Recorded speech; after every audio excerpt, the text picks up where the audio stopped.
So today we're going to change the battery on my 95 E320 wagon, and the goal is to get this car running again.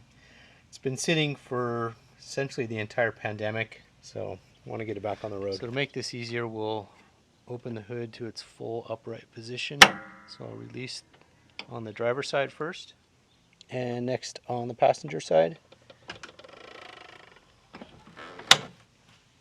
Now we've got a clear shot at the battery, pulling it straight out.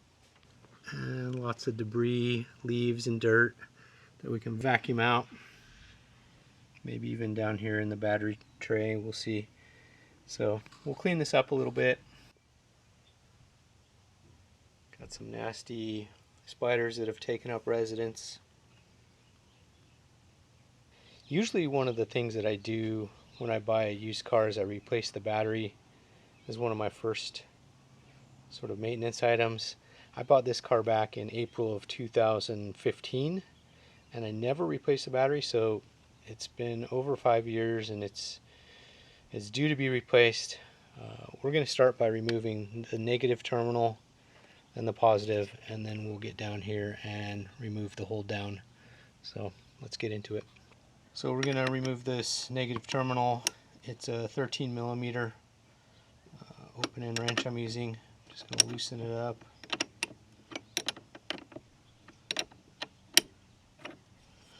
And that's enough to get it out. Tuck this away out of the way. Try and tuck it away out of the way. Alright, so negative first, and when we put it back together, negative will be the last terminal that we reconnect. So now we're going to move over here to the positive. Same thing, 13 millimeters. Just going to loosen it up.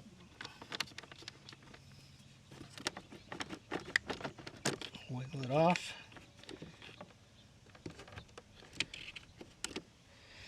Okay, and lastly we're going to get down into here, remove that hold down. This time we're going to use a 13 millimeter socket on a 10-inch long 3/8 extension. Allows us to reach down there and have unobstructed. It's almost off.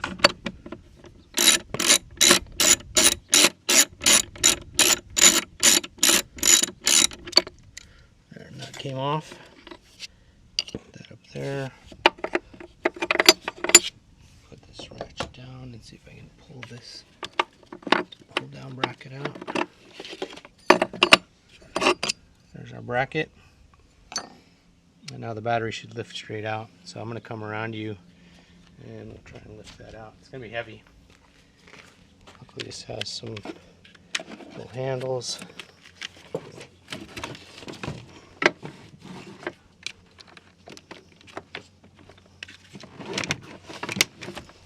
Not only is it heavy, this is a really big battery.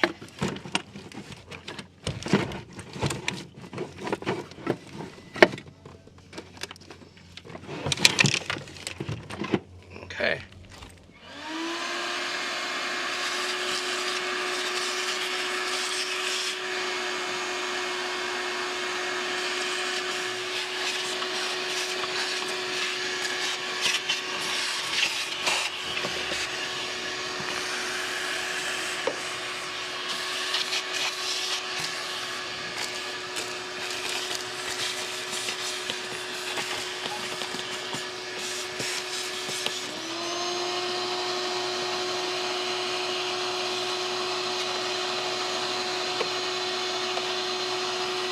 This is our replacement battery. It's an Optima AGM deep cycle and starting battery. I actually bought this for another project, but luckily it's actually the size that is recommended by Optima for this vehicle, so we're going to use it to try and get this car back on the road. The nice thing is it's packaged really nicely, so you know, for a heavy item that's being shipped, it arrived in nice condition. Got a built-in handle that's pretty sturdy.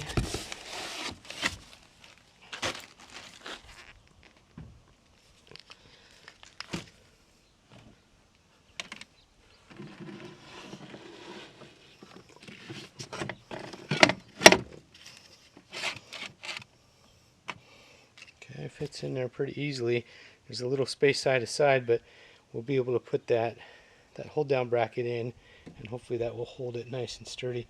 If not, I'll build something to wedge it in there, but this should get us going.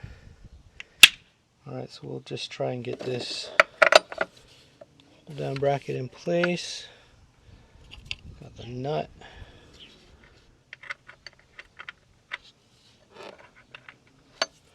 Alright, we're pretty close there. I'm gonna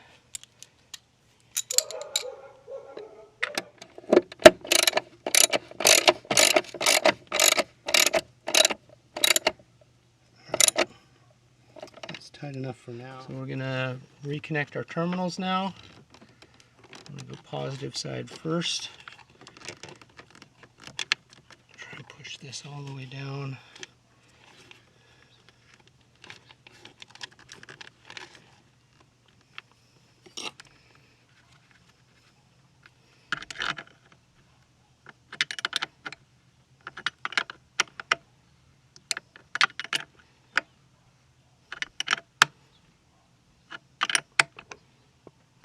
Pretty snug. So we're going to plug in the negative side. I've got the car door open and the ignition key in the number 2 position. We should get a bit of a spark, and we should hear something maybe from the ignition. Nope, nope. Alright, so got a little honk, and we could hear the ignition. So one of the tricky things with these cars when you change the battery is they had an immobilizer system that will prevent the car from starting. So what I think we'll do next is we'll close the driver door, lock the driver door with a key, and then re-unlock the car from the trunk, disengaging the immobilizer. Alright, we've got the new battery in.